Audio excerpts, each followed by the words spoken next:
Welcome to the Salmon Runs YouTube. Enjoy the video. You start inside Outlook, signed in and ready. First, open File, then Options on desktop. On the web, click Settings and view all Outlook settings.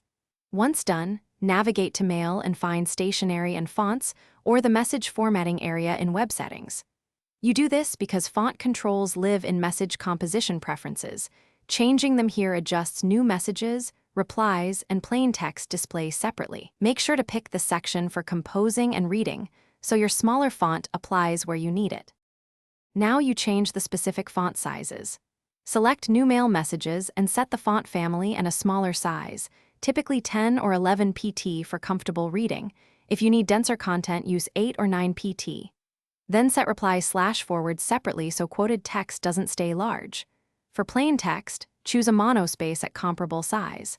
Once you've made choices, click OK or Save. This ensures HTML and plain text messages render smaller and consistently across devices and clients. Finish by saving and restarting Outlook or refreshing the web client so settings take effect.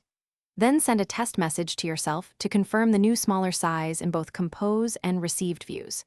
If the font still appears large, make sure the message view zoom isn't set above 100% and that Windows or Mac OS display scaling isn't enlarging content. If problems persist, verify no add-ins override formatting and adjust the signature font to match. This resolves most remaining inconsistencies. Thanks for watching. Consider subscribing if we helped you.